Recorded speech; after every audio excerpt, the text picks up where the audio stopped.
La commune de la semaine. La commune de la semaine. La commune de la semaine fait étape à Walchbronn. Je suis en compagnie de Pierrette Spanagel. Bonjour Pierrette. Bonjour. Vous êtes gérante du gîte de la Gasse. Oui. Qu'est-ce que ça veut dire, gîte de la Gasse ? La Gasse, c'était dans le temps, on disait en patois la Gasse, c'était une ruelle. Et donc voilà, on a pris ce nom-là pour marquer un peu ce terme-là, voilà. Gasse, Gasse, l'on dira comme on voudra. En tout cas, c'est de là que ça vient. Voilà. Des petites ruelles, il y en a quelques-unes à Walchbronn. Quand les gens viennent vous voir, vous leur donnez des petits conseils, des petits itinéraires sympas ? Oui, il y a pas mal de sentiers à faire, des randonnées à faire.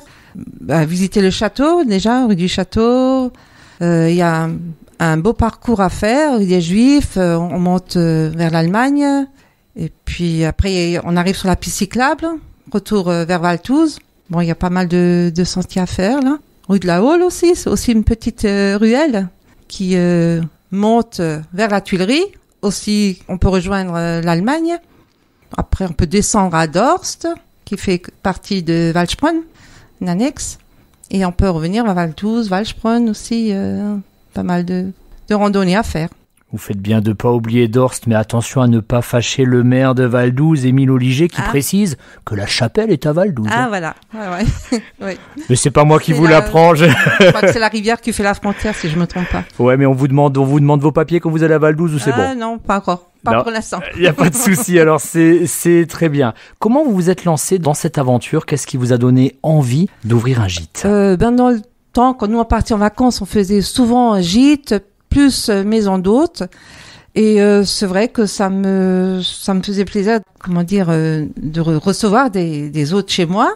Donc, c'est la maison de mes parents, oui, familiale. Et donc, quand ma mère est décédée, donc on savait pas trop est-ce qu'on va louer à l'année ou faire gîte. Et puis bon, on s'est dit, on se lance dans le gîte. Ça a bien commencé. Bon, il y a la pandémie qui est tombée dessus, mais bon, pour l'instant, on a du succès quand même. Ça marche bien. Oui, parce qu'effectivement, on va le rappeler aux auditrices et auditeurs, vous avez commencé en 2019. Il y a effectivement le Covid qui est passé par là, qui est encore bien présent. Voilà. Pourtant, ça s'est bien lancé. Ça veut dire qu'il y a une demande, les gens ont envie de venir au Beacherland. Oui, ils ont envie de venir. Je pense que ils recherchent le calme, la verdure aussi. Oui, c'est le calme, surtout avec des enfants aussi, sortir de la ville. Il y a des gens qui sortent même pas, enfin qui restent beaucoup même dans le gîte, qui sortent même pas beaucoup, qui préfèrent vraiment profiter du calme. Vous m'avez dit tout à l'heure que vous partiez en vacances avec votre mari de préférence dans les gîtes. Est-ce que vous avez piqué, entre guillemets, des petites idées ? Vous vous êtes dit, tiens, là-bas, c'était sympa, on va peut-être remettre ça chez nous. Oui. Bon, à déco, on regarde un petit peu, et puis, oui. Et quelle est la touche de votre gîte ? Qu'est-ce que vous essayez d'amener aux gens que vous recevez ? Déjà le confort, qu'il y a au moins tout sur place. Et puis, comme mon mari travaille un petit peu dans la métallurgie, il a fait quelques touches industrielles, quoi, des verrières, garde-corps, voilà, tout ça, des décos un peu.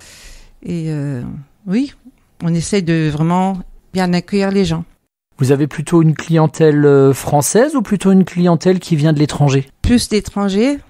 Bon, c'est un peu dommage. On aimerait bien avoir plus de Français. Mais bon, après, il y a beaucoup d'Allemands, des Hollandais, des Belges, des Suisses aussi, quelques-uns, oui. Et des Français, bon. Paris, pas mal aussi qui viennent. La région parisienne, oui. Oui, parce que finalement, on dit toujours que Walchbronn est tout au nord du Beacherland, un peu comme Schweyen, il y a presque le soleil de minuit. Mais le maire, Christian Schwalbard, dit non, c'est pas tout au bout.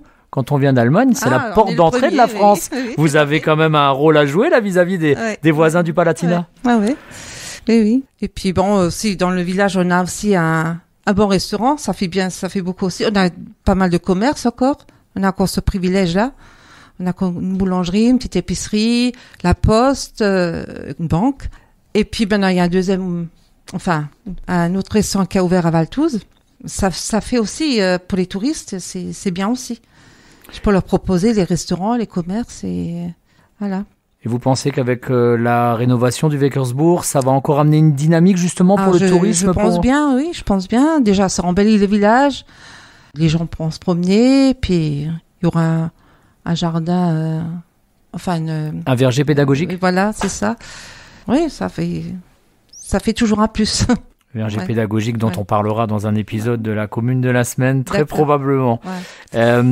Cette clientèle allemande, cette clientèle hollandaise ou belge, qu'est-ce qu'elle recherche au Pays de Bitche principalement? C'est, je pense, peut-être le vert, les montagnes aussi, parce qu'en Hollande, je crois pas qu'il y a beaucoup de montagnes. Des promenades, oui, et puis les lacs aussi. Bon, il y a le lac à Aspéchit, l'étang à Aspéchit, pas loin. Oui, et puis le calme, je pense que c'est le calme qu'ils cherchent. Et puis les ruines, les châteaux forts, là, les ruines des châteaux forts aussi, qui visitent beaucoup. Et puis le rocher à Roppwiller aussi, qui a énormément de succès en ce moment. Oui, et des fois presque trop pour les gens de Roppwiller, mais vous êtes un peu plus tranquille, vous êtes quelques kilomètres plus loin, donc c'est bien. Oui. Et est-ce que les Hollandais qui sont des grands fans de vélo viennent avec leur bicyclette pour faire la piste? Non, pour l'instant, non, on n'a pas eu trop de cyclistes, non, c'est plus des couples qui viennent avec des petits-enfants. Voilà, ils veulent profiter, je pense, pendant quelques jours, ils veulent profiter que la famille, quoi. Donc c'est vraiment, on va le dire, un gîte familial. Oui, voilà. C'est un petit peu, c'est aussi cette ambiance que vous voulez faire passer à Emlich. On est bien, on est tranquille. Oui, on a un petit aire de jeu à côté. Il y a quelques poules derrière encore, un petit poulailler. Alors c'est bien pour les enfants. Du coup, Pierrette, comme il y a des gens qui viennent un peu de différents coins de l'Europe et des quatre coins de la France, vous allez chercher de temps en temps un petit peu dans les atlas et tout, vous intéressez à d'où viennent vos invités, entre guillemets. Oui. Dès que j'ai une réservation, quand il y a marqué le nom de la ville et tout, ou bien le pays, je dis, tiens, il faut que j'aille voir où c'est que ça se trouve. Et puis, en même temps, on voyage aussi.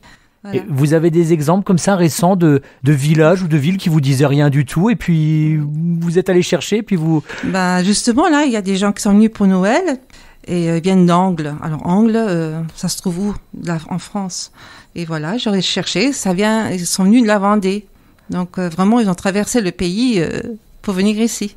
Ils ont des amis ou la famille à Rolbin. Du coup, ils viennent loger chez nous. À votre avis, alors c'est difficile quand on n'a pas toujours envie de parler de soi, on est un peu modeste, c'est pas évident devant un micro, mais quelles sont les qualités qu'il faut avoir pour bien gérer un gîte, pour bien accueillir les gens? Déjà être très sympathique, très accueillant. J'offre toujours un petit, soit un jus de pomme fait maison, petite confiture maison. Maintenant c'est la période de Noël, j'offre un petit plateau de biscuits de Noël. Je pense que ça fait beaucoup et puis il faut vraiment être bien accueillant, quoi. Oui. Et puis ces petites attentions, c'est aussi le moyen de faire découvrir des traditions locales et un savoir-faire. Oui, en plus, ouais, c'est ça. Ouais. Le jus de pomme fait maison, ils sont enchantés, les gens. Oui, c'est votre pomme et tout, oui. Et puis la confiture aussi, c'est nos fruits et voilà. Et en cette période Noël, Épiphanie, Galette des Rois, quand vous replongez un peu dans votre enfance, je ne sais pas, votre enfance était à Walchbronn? Oui, bien sûr. Vous repensez à quoi quand vous voyez votre village avec quelques années de recul? Oui, on voit le sapin, la messe de minuit, la famille. C'est vrai, on pense à nos parents, à nos familles qui sont plus là maintenant, on pense à ces gens-là. Il y a pas mal de souvenirs qui reviennent, ouais. Le Christkind, Rubels, voilà. Vaut mieux Christkind que Rubels quand même, parce que... c'est vrai, ça revient des images comme ça. Ouais.